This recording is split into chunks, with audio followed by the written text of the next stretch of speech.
Halo semuanya, kali ini kita bertemu di materi terakhir pada semester ini, yaitu korelasi parsial. Tapi ini bukan pertemuan terakhir ya, masih ada pertemuan satu kali lagi minggu depan, itu untuk kuis kita yang terakhir.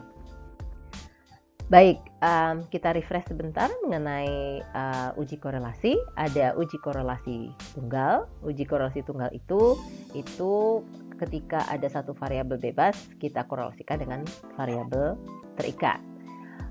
Lalu ada uji korelasi ganda. Uji korelasi ganda itu apabila terdapat lebih dari satu variabel bebas, mereka secara bersama-sama mempengaruhi variabel terikat.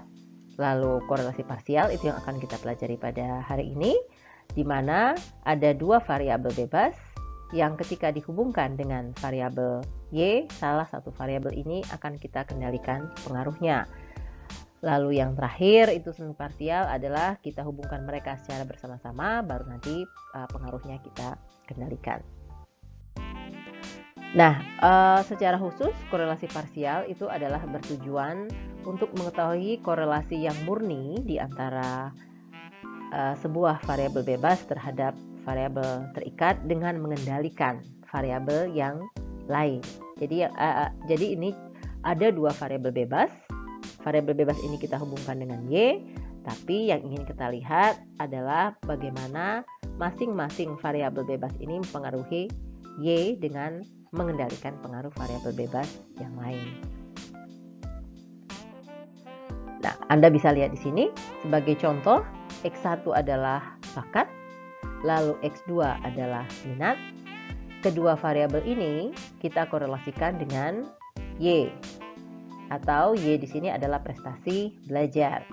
Nah, ketika kita mau mengkorelasikan bakat, ternyata bakat juga selain berpengaruh terhadap prestasi belajar, bakat juga ada korelasi dengan minatnya. Oleh sebab itu, ketika bakat mempengaruhi prestasi belajar, kemungkinan ada pengaruh minat yang ikut terukur ketika kita melihat korelasi X1 ke Y atau korelasi bakat ke prestasi belajar. Oleh sebab itu, pengaruh minat itu harus kita hilangkan dari desain ini, sehingga akan kita dapatkan korelasi murni antara bakat dengan prestasi belajar. Sebaliknya, ketika kita mau mengkorelasikan minat terhadap prestasi belajar, pengaruh bakat kita kendalikan atau kita kontrol, baik pengaruhnya terhadap minat. Sehingga korelasi yang kita dapatkan itu adalah korelasi yang murni antara minat dengan prestasi belajar.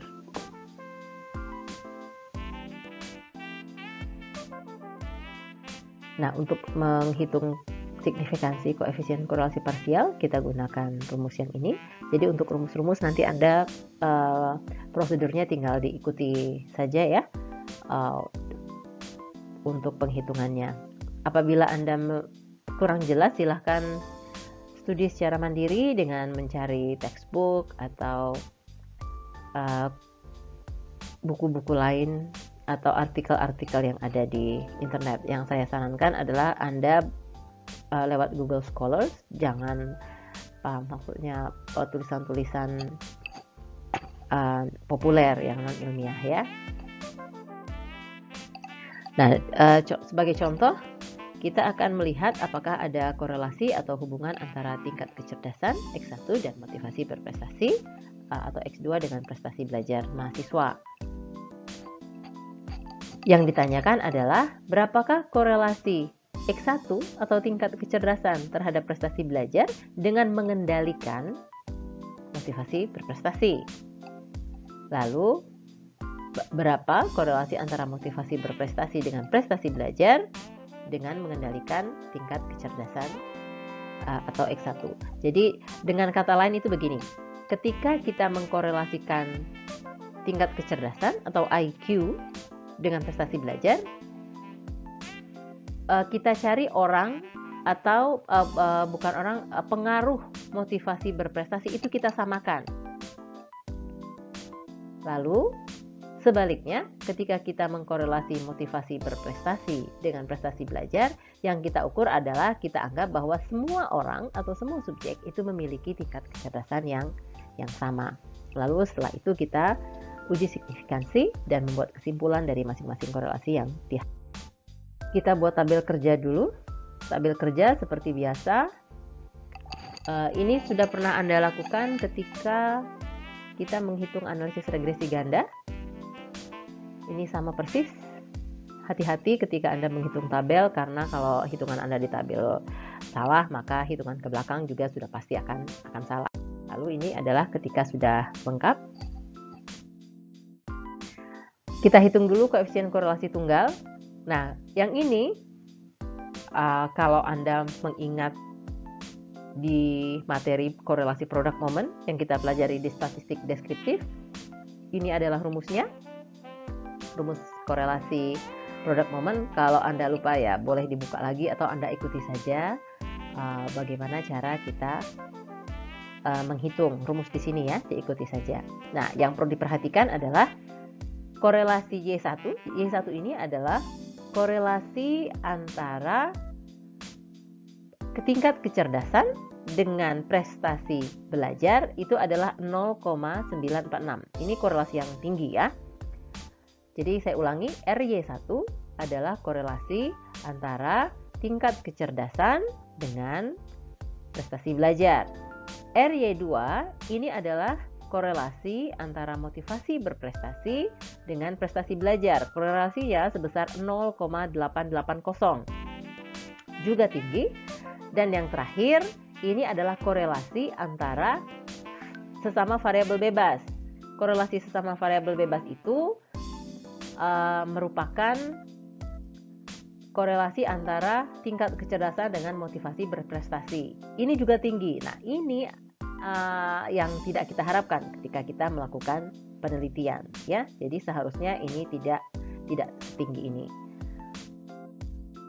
Kita cari korelasi parsial. Ini rumusnya, tinggal dimasukkan saja nilainya. Lalu kita dapatkan 0,789. Nilai ini lebih kecil atau lebih rendah dari korelasi antara RY1. Anda silahkan lihat tadi di nilai RY1-nya sebesar 0,9 sekian ya. Lalu ketika kita kendalikan pengaruh motivasi berprestasi, didapatkan korelasinya ternyata menurun. Berarti betul-betul ada campur tangan motivasi berprestasi ketika kita mengkorelasikan antara tingkat kecerdasan dengan prestasi belajar. Nah, yang lebih kelihatan lagi adalah ketika kita mencari RY2 tadi sebesar 0,880.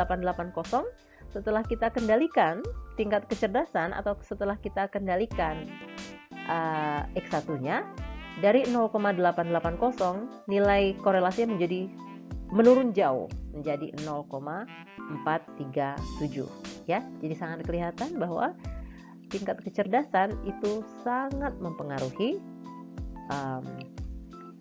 motivasi berprestasi. Lalu korelasi yang sudah kita dapat, apakah itu signifikan atau tidak? Kita lihat dulu untuk tingkat korelasi yang untuk koefisien korelasi yang pertama antara antara tingkat kecerdasan dengan prestasi belajar. Kita dapatkan T-nya sekian. Nah, untuk T itu didapat dari mana? Nanti akan saya jelaskan di bawah. Lalu untuk jangan lupa nanti melihatnya dengan menggunakan dB ya. Lalu untuk R, nah ini T. Jadi tadi seperti yang saya bilang, yang kita ambil itu adalah pada taraf kepercayaan 95%, sudah saya kasih bulatan warna orange. Lalu yang kita ambil satu lagi adalah taraf signifikansi di 99%. Maksud saya taraf kepercayaan 99% sehingga taraf signifikansinya di 1%. Untuk DF atau degree of freedom atau DB derajat kebebasan, kita lihat rumusnya adalah jumlah subjek dikurang 1. Jadi kita lihat di angka 9. Lalu kita geser untuk ke 95%, kita dapatkan angka 2,262, 262, dan yang berikutnya untuk 99% kita dapatkan 3,250 ya. Ini untuk yang koefisien korelasi R Y21.